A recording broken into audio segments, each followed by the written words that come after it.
Hello and welcome to DFS Coach Talk. It's Wednesday, November 10th, 2021. I'm Andrew Hansen alongside Omaha, Joe Stanton, who has called an audible. He's back to his home digs, his favorite spot for podcasting. And on this November 10th, Omaha Joe, it is week 10. We're starting the second half of the season. Big Thursday night game coming up here. How are you feeling? Feeling good. That last Thursday night football game, Andrew, obviously you were there with us. We were set up for success. We were all over Hines. I had Doyle in a lineup. We had White going, and unfortunately, he went down with that forearm injury, and he was in all of our lineups. We had a blazing hot start, and they never came back in the game. Oh. Just working that forearm all day over there, just trying to grip the ball, get back out there. It was Mike White night. Everything was set up perfectly. We were in the top spot after that touchdown pass. Yeah. And then it all went downhill. You know, we still cashed with our FanDuel hybrid, but because we had Hines. And Moore. We were all over Moore as well. Yep, we had that's right. him in a bunch of our lineups as well. So, yeah. Yep. Hey, well, we got another game tomorrow, and we can go for the perfect 10 lineup here in week 10. Right. Let's do it. Let's do it. It is Baltimore and Miami. 8:20 start. Baltimore favored by 7.5. The total is 46.5. And there's a narrative involved here, isn't there, for some of these Baltimore guys? Yeah. Well, Marquise Hollywood Brown got his nickname Hollywood Brown because that's where he grew up in South Florida. And Lamar Jackson is also from South Florida, and they go down there all the time. Lamar Jackson lives there in the offseason, is really involved in the community with all the kids down there. It's a homecoming game for them. The last time Baltimore played down against Miami was week 1 of 2019, Lamar Jackson's MVP season. He had 5 touchdowns on 324 yards. This is going to be a good game because I know that they're coming in. They were kind of spoken with the media and whatnot and got their groups coming to the game. They want to show out. They want to put on a good performance for those folks and not let their foot off the pedal. So I know they're excited to come down to Miami. Yeah, that game, it just stuck in my memory too because of those deep shots to Brown. He really burst on the scene in that game, and they just destroyed the Dolphins. And I love that narrative. I appreciate you sharing that and being on top of it. So will you have both of those guys in most of your lineups? Yeah, I definitely think so. I think Lamar Jackson is obviously the guy to play here.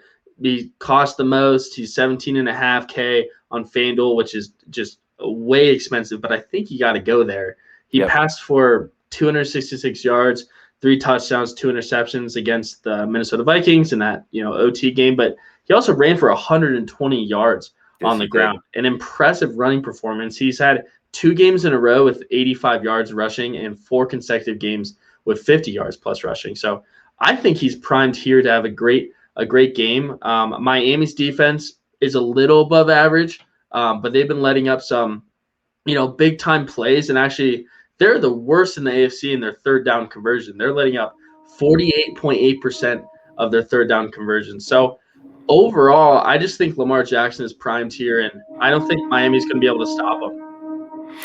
Yeah, good calls there. And now you've got me wondering what their percentage is on fourth down, because we know Baltimore loves to go for it on fourth.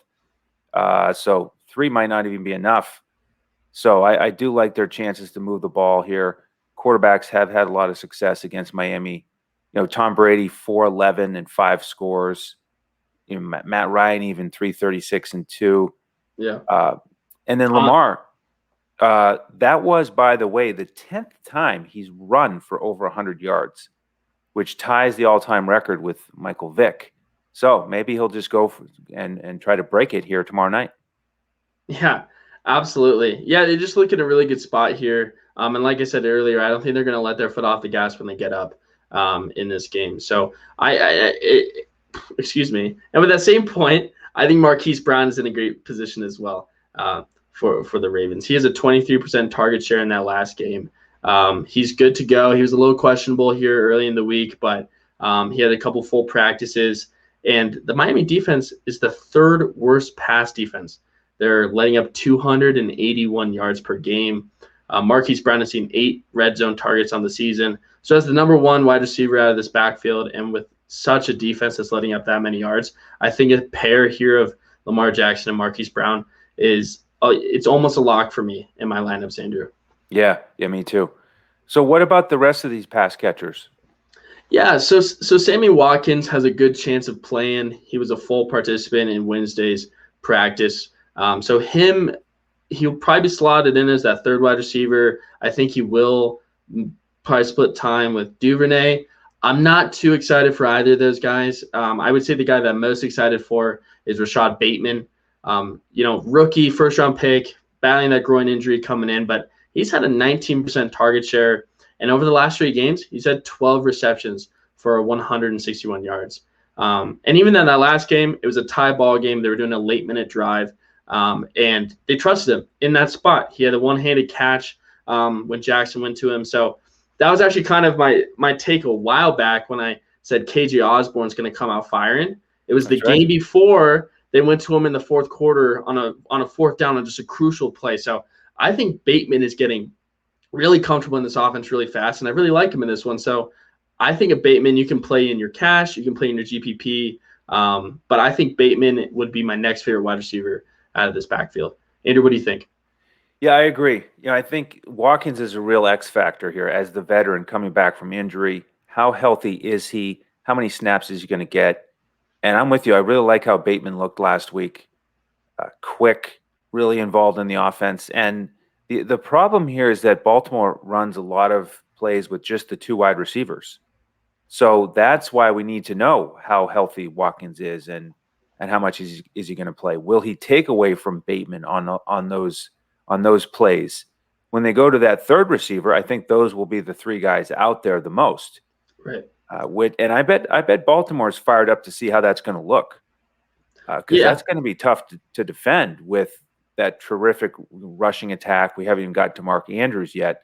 So I do think Devin Duvernay is the guy that really takes a back seat here and likely gets pushed out. So I don't think I want to go there. And I don't want to go to Watkins just because of the uncertainty. So for me, it is a matter of, am I going to add Bateman and go with, add him to the stack of Lamar and Brown. So we got to keep working on the construction there. But, the other thing here with attacking Miami through the air is against Needham in the slot. That's the place to do it. And Baltimore mixes it up a little bit. Marquise Brown has run 35% of his routes in the slot, Bateman 16%, and then Duvernay 43%. So I think with Duvernay taking a back seat here, it opens up even a couple more snaps for Brown and Bateman to work in the slot. Yeah, absolutely. I think I'm in the same place. Bateman and Watkins have shared the field together at one point. And Bateman had an all right game. I mean, he's been progressing over the 3 weeks. So I think they're definitely going to be able to share the ball around. And like you said, it's going to open up a couple more snaps for them of Bateman and Brown in that slot spot. Of course, if we hear something that comes out about Watkins is just 100% go, never felt better, then we obviously have to reevaluate a little bit. But right now we're in the same place. And coming to Mandrews, Mark Andrews here at tight end. He was targeted 10 times against Minnesota. He had 4 catches for 44 yards. But this Dolphins defense has given up 2 big games to some tight ends.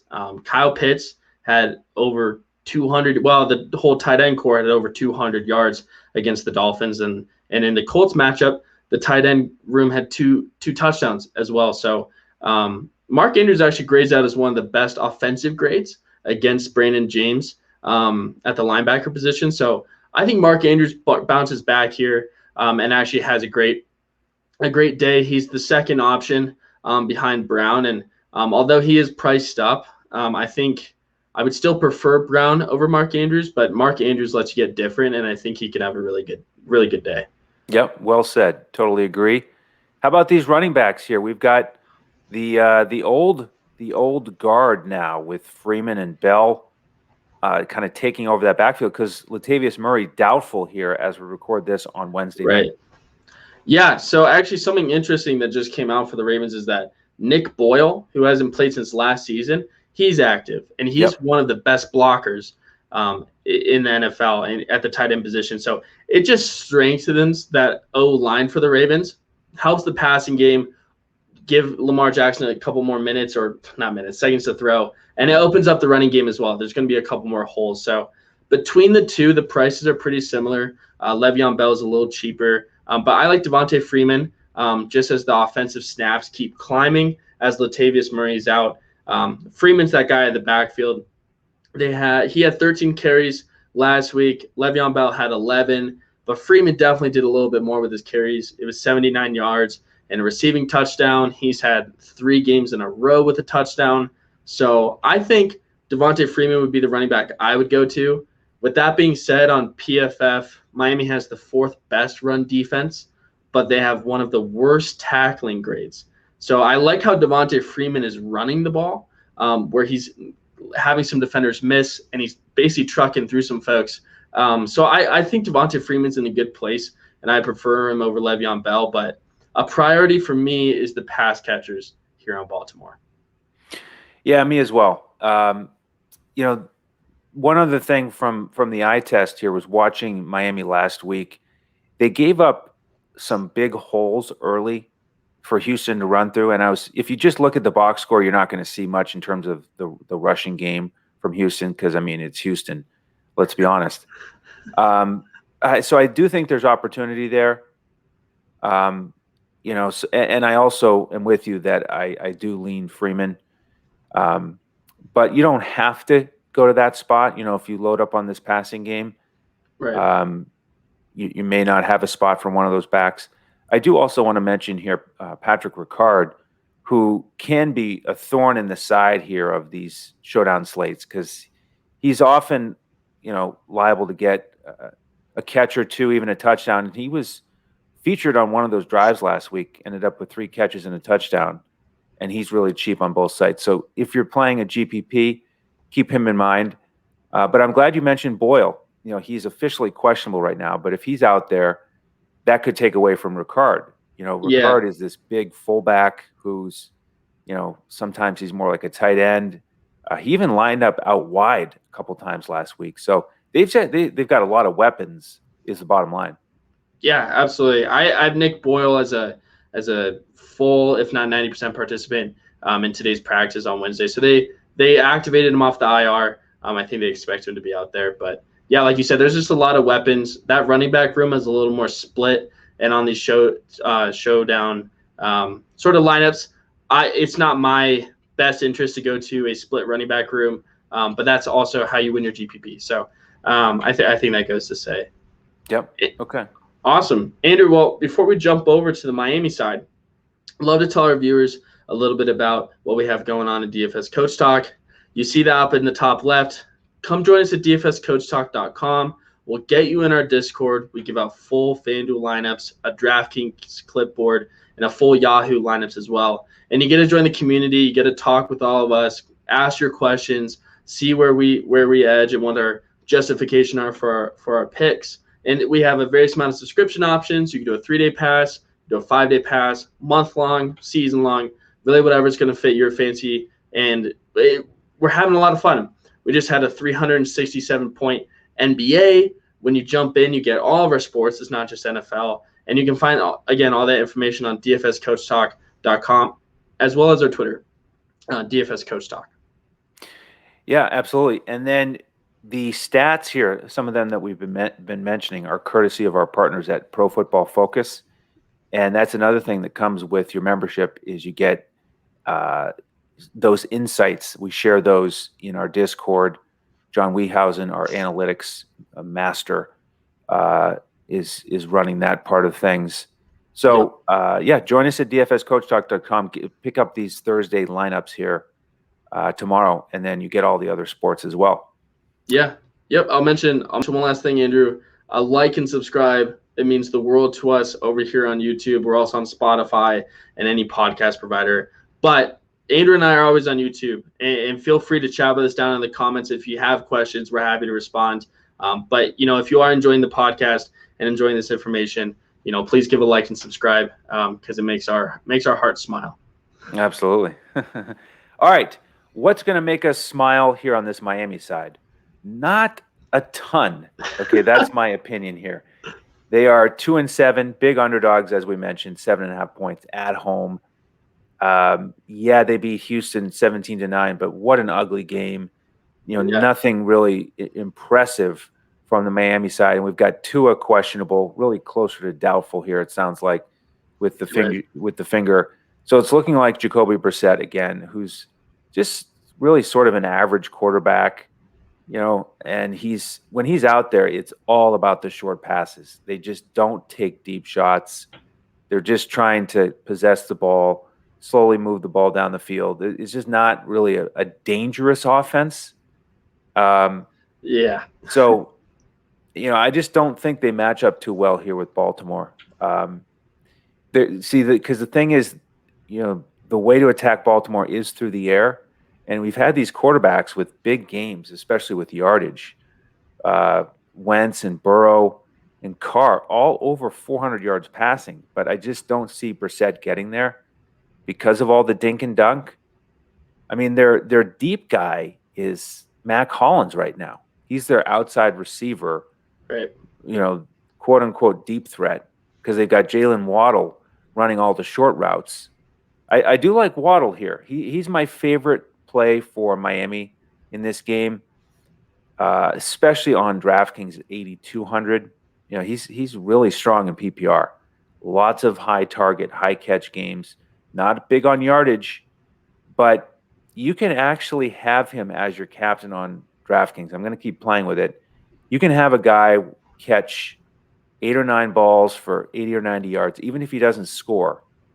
You can load up the rest of your lineup with Baltimore guys. So keep that in mind as a possibility. He's a little more expensive on FanDuel, so I'm still playing with that. But I do like Waddle here. He runs 66% of his routes in the slot, where he'll see Tavon Young, and I do like that matchup more on the interior for Miami than on the outside. And on the outside, it's just not very pretty, in my opinion, because we've got Parker and Will Fuller still out. So last week it was Mac Hollins getting 3 catches. We've got Preston Williams apparently going to be active after he's been out of the mix recently. Albert Wilson is there. So out of Hollins, Williams, and Wilson, I just don't have any faith in those guys. So with that passing game, for me, I'm really focused on Jalen Waddle. But before we get to the tight ends, but what do you think about Brissett and those 3 wideouts? Any interest there? Yeah, so I'm in the same camp with you and Brissett. It's a slow-moving offense. Putting up 17 points against the Texans, it did not impress me. And Andrew, we might be one of the few folks to have rewatched the game. Maybe more viewers than what had originally been on the screen. So yeah, Brissett is not a priority for me, especially because Tua just doesn't look like he's going to play. But in that same regard, yeah, I'm definitely in the same camp with Waddle. The target share for him in this Miami offense, especially with Parker and Fuller out, has been pretty ridiculous. What's interesting for me is Waddle has caught as many passes behind the line of scrimmage as he has for catches that are 10 yards out. Same amount. And that kind of favors Brissett because he's not going to be chucking it down the field all too much. And you even saw against in the slot, Jefferson and Thielen went short, they went long, and they exploited some weak safeties and that Baltimore has been missing in the middle. So, yeah, I think Waddle, you can definitely play as a captain on DraftKings. He's my second favorite play from the Miami side, which we'll get to. But of the 3 other wide receivers, Hollins, Wilson, I like Mac Hollins. He's actually a captain on this Dolphins team, and he just was on in 2019 as a free agency pickup. He played 60 snaps on the offense last week. When Parker was back against Buffalo, he only played 4. But before that, he played a good amount as well versus Atlanta. So I do like Mac Hollins. He had 3 catches on 6 targets and that 1 touchdown for 5 yards. I don't like the outside cornerbacks for Baltimore. You have Humphrey out there, which he's a big physical guy, bump and run coverage. So that's why I don't like when Waddle moves out there.